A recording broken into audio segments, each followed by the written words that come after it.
ተኩላው ከበጎች ጋር ወይንስ በጎችም እንደ ተኩላው?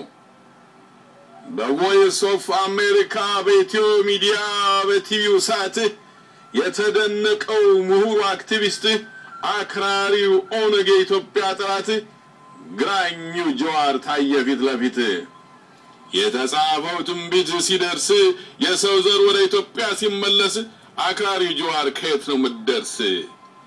የበቀለባትን የሁሉም ፍጡር ኢትዮጵያ ናት እኮ ቅድስቲቱ ሀገር።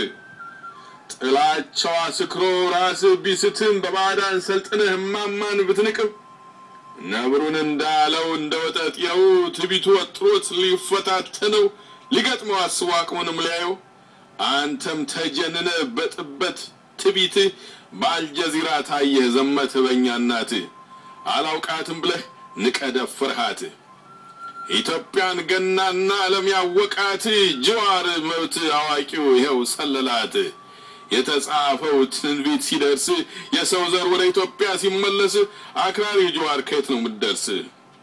ብታውቅማ ኑሮ ሐቁ ቢገባህ ትኮራ ነበር በመፈጠርህ 4 ሚሊዮን ዓመት ከሆነው ስርህ ወፍ ዘራሽ እንዳትሆን የሰው ፍጥረት ነህ ምን ነክቶ ይሆን ኢትዮጵያን ጠላ? ኢትዮጵያን የጠሉ ባለም የታየው አጠፋለሁ ሲሉ አልፈዋል ሙተው አይተና ጠላቶች አንድ ባንድ ወድቀው አፈር ተጭኗቸው መቃብር ገብተው በቅርብ የሆነው ዋናው ምስክር የኢትዮጵያ ጠላት የጎጡ አመራር መለስ ዜናዊ ገብቷል ከምድር። ስለዚህ የኢትዮጵያ ጠላት አክራሪው ጀዋር ተገንጣይ ኦነግ መሃይም ምሁር መሰረትም የለው አልተከለም ስር ኢትዮጵያንም ጠልቶ አፍሪካንም ክዶ ላቲን ለመነ ውጭ ሀገር ተሰዶ ጀዋር የበሰለው አሰብ ካርቀህ አፍሪካ ላይ ሆነ አውሮፓን አየ የኢትዮጵያ ጠላቶች ከዳተኛ ባንዳዎች በውጭ የምትመለመሉ የኢትዮጵያ አምላክ ያስገባችሁ ከገደሉ የተጻፈው ትንቢት ሲደርስ የሰው ዘር ወደ ኢትዮጵያ ሲመለስ አክራሪው ጀዋር ከየት ነው ምደርስ?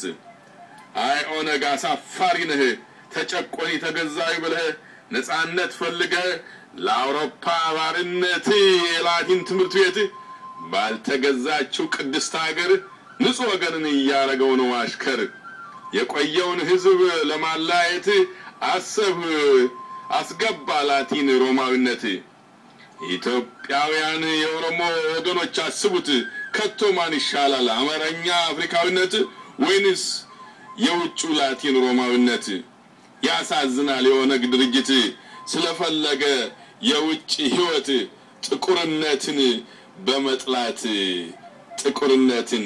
በመጥላት